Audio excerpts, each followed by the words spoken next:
따라서 퇴직하는 근로자의 경우 그리고 해당 사업장이 회계연도 기준에 의해서 연차휴가를 관리하고 있다면 사업장의 인사팀에 문의를 하거나 사업장의 휴가 규정 내지는 취업규칙을 반드시 검토해야 될 것으로 보입니다.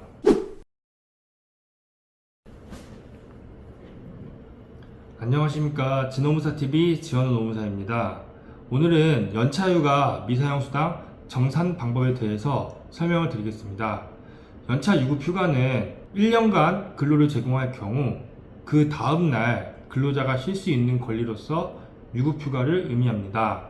만 1년 근무 시 그 다음날에 15개가 발생을 하며 만 3년차부터는 2년에 한 개씩 가산이 되어 총 25개를 한도로 발생을 합니다. 1년 미만 근로자의 경우에는 전년도 근무가 없으므로 1개월 개근 시 1개의 휴가가 발생을 합니다. 연차 휴가의 발생 시점의 기산점은 당연히 근로자의 입사일이 될 것입니다. 그러나 기업의 근로자 수가 많을 경우 입사일이 다 제각각일 텐데요. 이럴 경우 기업이 관리상의 편의를 도모하기 위해서 고용노동부는 예외적으로 회계연도 기준에 의해서 연차휴가를 관리하는 것을 허용하고 있습니다. 2025년 7월 1일에 입사한 사람의 연차휴가 개수를 산정해 보겠습니다. 먼저 원칙적인 방식인 입사일자 기준에 의해서 산정을 해보겠습니다. 25년 7월 1일에 입사했으므로 26년 6월 30이 만 1년이 되는 날입니다. 이때까지는 11개의 월 단위 연차휴가가 발생을 할 것이고요. 26년 7월 1일, 즉 만 1년 하고 그 다음 날에 15개의 휴가가 발생을 합니다.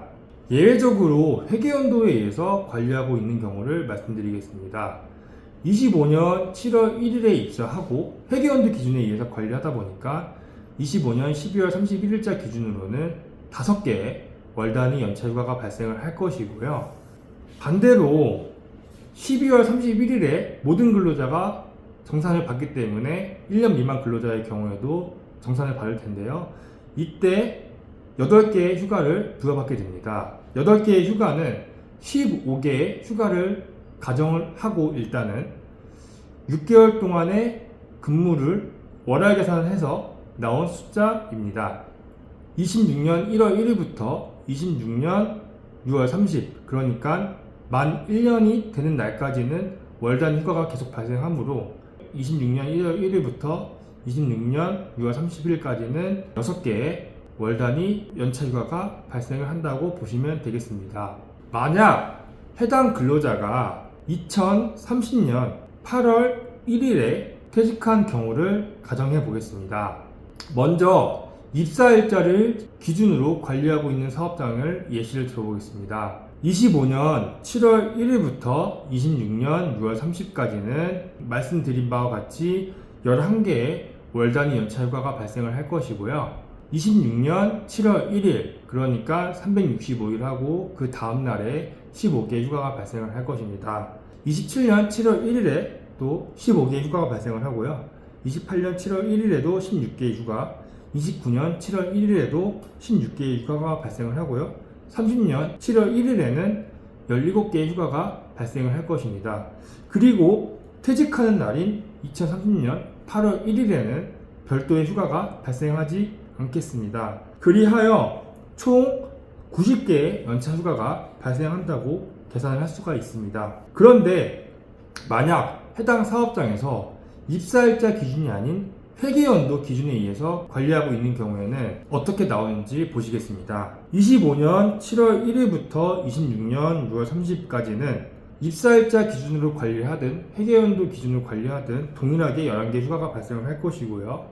26년 1월 1일, 그러니까 1년은 되지 않았지만은 회사가 일괄적으로 정산하는 시점인 26년 1월 1일에는 8개의 휴가, 정확하게는 7.5개의 휴가가 발생을 하는데요. 이는 15개를 월할 계산한 결과값입니다. 그리고 27년 1월 1일에는 15개가 발생을 할 것이고요.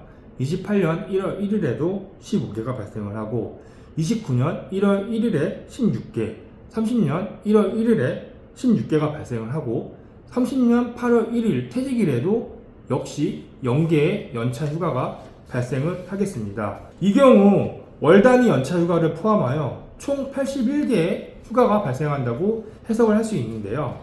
앞서 말씀드린 것처럼 입사일자 기준에 의해서 관리하다 보면 90개가 발생을 하는데요. 회계연도는 81개가 발생을 하죠.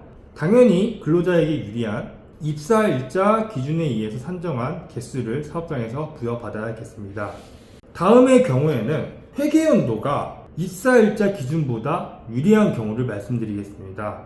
이 경우는 근로자가 2030년 8월 1일에 퇴직하는 것이 아닌 2030년 5월 31일에 퇴직한 경우가 되겠는데요. 먼저 입사일자 기준으로 보시겠습니다. 동일하게 11개의 월 단위 연차 휴가는 발생을 하고요.